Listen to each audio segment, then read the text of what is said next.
Bagaimana jika sebuah mujizat benar-benar terjadi, tapi justru menjadi awal kehancuran? Inilah kisah seorang pengikut Nabi Isa yang nekat memohon mujizat, bukan karena kebutuhan, melainkan demi membuktikan dirinya mampu. Ia ingin menguasai ilmu suci tanpa kesiapan jiwa. Ia berdoa, atas izin Allah, tulang belulang yang kering pun hidup kembali. Namun yang bangkit bukan manusia. Seekor singa buas berdiri di hadapannya. Dalam sekejap, kesombongan dibalas dengan terjangan. Ia diterkam oleh makhluk yang ia hidupkan sendiri. Kisah ini adalah pengingat tentang iman, kesombongan, dan bahaya menuntut sesuatu yang tak perlu dibuktikan. Sebelum lanjut, jangan lupa like dan subscribe agar tidak ketinggalan kisah penuh hikmah lainnya. Di suatu perjalanan panjang menyusuri perbukitan yang sunyi, Nabi Isa berjalan bersama para pengikutnya. Angin gurun berhembus pelan, membawa debu tipis yang menari di antara langkah-langkah mereka.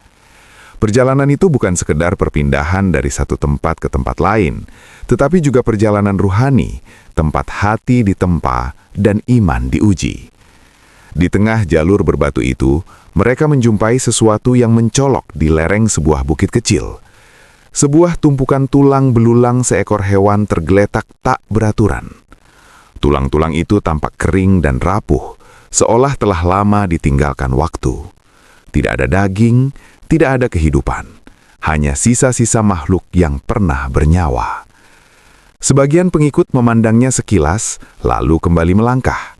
Bagi mereka, itu hanyalah bagian dari pemandangan alam yang fana, pengingat bahwa setiap yang hidup pasti akan kembali menjadi tanah. Namun tidak bagi seorang pemuda di antara rombongan itu.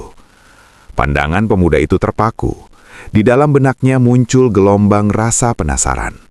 Ia pernah menyaksikan berbagai tanda kebesaran Allah melalui Nabi Isa. Ia pernah mendengar tentang orang sakit yang sembuh, tentang kuasa doa yang menembus batas nalar manusia. Tetapi kali ini, di hadapannya hanya ada tulang-tulang mati, sunyi, diam, tak bernyawa. Hasratnya tumbuh perlahan. Bagaimana jika tulang-tulang itu dihidupkan kembali? Bagaimana wujudnya jika kehidupan benar-benar kembali menyatu pada sesuatu yang telah lama mati? Ia mendekat dan berkata kepada Nabi Isa dengan nada penuh keingintahuan, memohon agar diperlihatkan kepadanya bagaimana tulang-tulang itu bisa hidup kembali.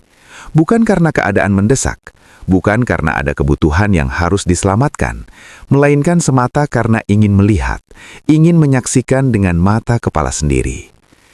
Nabi Isa memandangnya dengan tenang. Dengan suara lembut namun tegas, beliau menasihatinya bahwa keimanan tidak membutuhkan tontonan. Tanda-tanda kebesaran Allah telah begitu banyak tampak di alam semesta dan dalam kehidupan sehari-hari. Tidak semua hal harus dibuktikan dengan mukjizat yang kasat mata. Namun pemuda itu belum puas. Rasa ingin tahunya bercampur dengan dorongan batin yang sulit ia kendalikan. Ia merasa bahwa melihat langsung kebangkitan tulang belulang itu akan semakin menguatkan keyakinannya. Langkah rombongan terhenti sejenak di hadapan tumpukan tulang yang sunyi itu. Disitulah awal dari sebuah permintaan yang kelak akan mengubah takdir seorang pemuda dan menjadi pelajaran berharga tentang iman, kesabaran, dan batas antara rasa ingin tahu dan kesombongan yang tersembunyi. Desakan itu terus terulang. Pemuda itu tidak berhenti memohon. Wajahnya menunjukkan harapan besar, seolah-olah ia merasa bahwa keyakinannya akan mencapai tingkat yang lebih tinggi jika ia menyaksikan sendiri sebuah keajaiban terjadi tepat di hadapannya. Melihat keteguhan permintaan itu, Nabi Isa pun berhenti. Beliau memandang tumpukan tulang belulang yang tergeletak sunyi di tanah berbatu. Suasana mendadak terasa hening. Angin yang tadi berembus pelan seakan ikut menahan diri, menunggu sesuatu yang agung akan terjadi. Dengan penuh kehusyukan, Nabi Isa menengadahkan tangan dan berdoa kepada Allah. Tidak ada kesombongan dalam suaranya, tidak ada keinginan untuk pamer kuasa. Yang ada hanyalah kepasrahan seorang hamba yang memohon kepada Tuhannya. Mujizat bukan berasal dari dirinya, melainkan murni atas izin dan kehendak Allah. Beberapa saat setelah doa itu dipanjatkan, sesuatu yang tak terbayangkan mulai terjadi. Tulang-tulang yang semula terpisah dan berserakan perlahan bergerak. Serpihan kecil yang kering itu bergeser mendekat satu sama lain, seakan ditarik oleh kekuatan tak kasat mata. Para pengikut menahan nafas. Mereka menyaksikan dengan mata terbelalak ketika rangka itu mulai tersusun rapi, membentuk kerangka seekor hewan. Tak berhenti di situ, kerangka itu kemudian diselimuti urat dan daging. Kulit menyempurna menutupi tubuhnya. Dalam hitungan detik, sesuatu yang tadi hanyalah sisa kematian kini berdiri utuh sebagai makhluk hidup. Seekor keledai.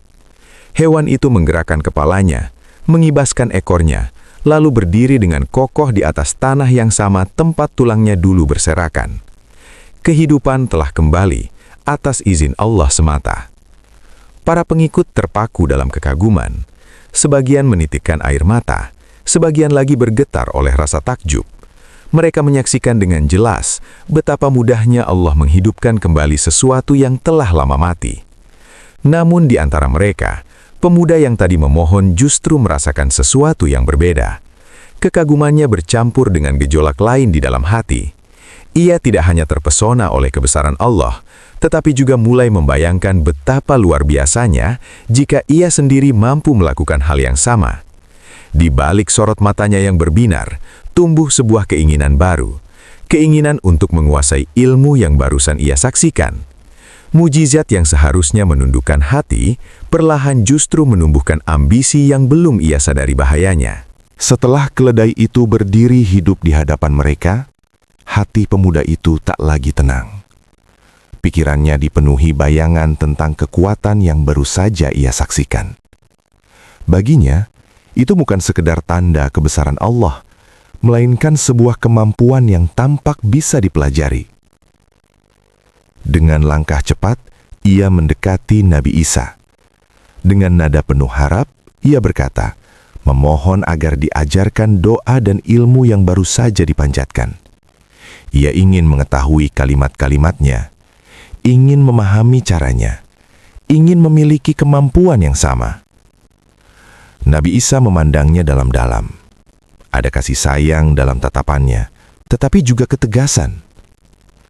Beliau mengetahui apa yang tersembunyi di balik permintaan itu. Dengan suara lembut namun syarat makna, beliau menolak. Beliau menjelaskan bahwa ilmu tersebut bukan sekedar rangkaian kata yang diucapkan dengan lisan. Ia adalah amanah yang berat. Ia menuntut jiwa yang suci, hati yang bersih dari kesombongan, dan iman yang kokoh tanpa celah. Tidak semua orang sanggup memikulnya. Tidak semua hati siap menerima beban sebesar itu. Engkau tidak akan sanggup menanggungnya. Demikian kira-kira peringatan yang disampaikan. Ilmu itu bukan untuk dibanggakan, bukan untuk dipamerkan, dan bukan untuk meninggikan diri di hadapan manusia. Namun, nasihat itu tidak sepenuhnya masuk ke dalam hati sang pemuda. Di permukaan, ia tampak menerima, tetapi di dalam dadanya, benih keyakinan lain telah tumbuh. Ia merasa dirinya cukup kuat. Ia merasa imannya tidak kalah dari yang lain. Bahkan, diam-diam ia membayangkan betapa mulianya dirinya jika mampu menghidupkan yang mati. Betapa manusia akan memandangnya dengan kagum. Betapa namanya akan disebut-sebut sebagai sosok yang memiliki kedekatan istimewa dengan Tuhan. Alih-alih tunduk oleh peringatan, hatinya justru dipenuhi ambisi.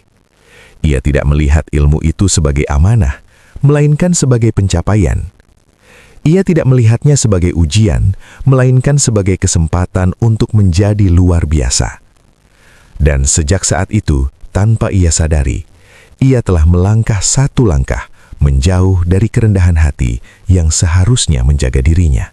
Sejak hari itu, ambisi tidak lagi meninggalkannya. Setiap kali bersama Nabi Isa, ia tidak hanya mendengar dengan hati yang ingin memahami, tetapi juga dengan pikiran yang ingin menguasai.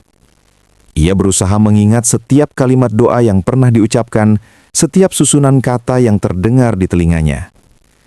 Namun ia tidak belajar dengan bimbingan.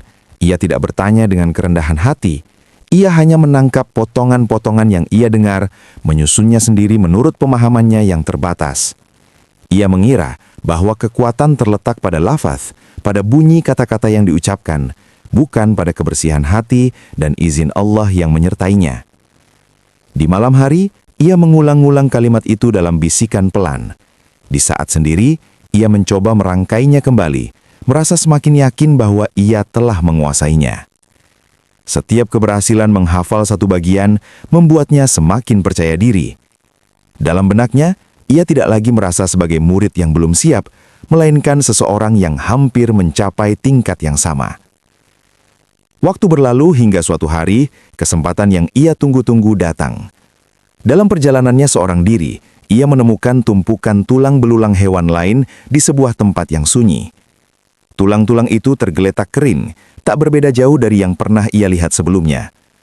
Pemandangan itu membuat jantungnya berdegup lebih cepat. Ia merasa inilah saatnya membuktikan bahwa dirinya mampu. Tidak ada yang menyuruhnya, tidak ada yang mendesaknya. Semua lahir dari dorongan dalam dirinya sendiri. Ia berdiri di hadapan tulang-tulang itu dengan dada membusung. Di dalam hatinya terselip niat untuk memamerkan kemampuan, untuk suatu hari menceritakan kepada orang lain bahwa ia pun bisa melakukan apa yang dahulu hanya dilakukan oleh gurunya.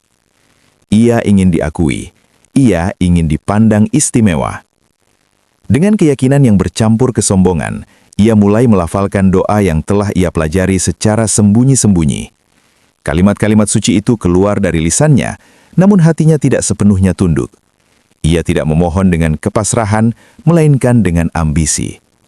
Dan pada saat itulah, sesuatu mulai terjadi di hadapannya. Kalimat doa itu selesai terucap. Sesaat suasana terasa hening, seolah alam menahan napas. Lalu, perlahan, tulang-tulang yang tergeletak di tanah mulai bergetar. Serpihan yang kering itu bergerak, saling mendekat, tersusun satu demi satu. Pemuda itu membelalak tak percaya. Dadanya dipenuhi rasa bangga. Ia merasa berhasil. Rangka itu terbentuk utuh. Namun, bentuknya berbeda dari yang ia bayangkan. Kerangka itu lebih besar, lebih kokoh. Rahangnya panjang dengan deretan taring yang tajam. Sebelum sempat ia memahami apa yang sedang terjadi, urat dan daging menyelimuti tulang-tulang itu. Kulit tebal tumbuh menutupinya. Dalam hitungan detik, makhluk itu berdiri dengan gagah dan mengerikan. Seekor singa buas. Hewan itu menggeram pelan, suaranya dalam dan mengguncang. Matanya menatap tajam ke arah pemuda itu, bukan dengan rasa jinak, bukan dengan kepatuhan, melainkan dengan naluri liar yang tak terbendung. Saat itulah, rasa bangga di dada pemuda itu berubah menjadi ketakutan. Ia mundur selangkah, namun sudah terlambat. Singa itu menerjang dengan kecepatan yang tak memberinya kesempatan untuk lari. Tubuhnya terhempas ke tanah. Jeritnya terputus oleh raungan dan taring tajam. Dalam sekejap, semuanya berakhir. Ambisi yang ia pelihara, kesombongan yang ia sembunyikan, dan keinginan untuk dipuji manusia, semuanya runtuh dalam satu terjangan. Ia tewas dimangsa oleh makhluk yang ia hidupkan sendiri. Di tempat sunyi itu, tersisa pelajaran yang tak terucap, bahwa ilmu tanpa kesiapan jiwa adalah bencana, dan kesombongan yang tersembunyi di balik rasa ingin tahu dapat menyeret seseorang menuju kehancurannya sendiri.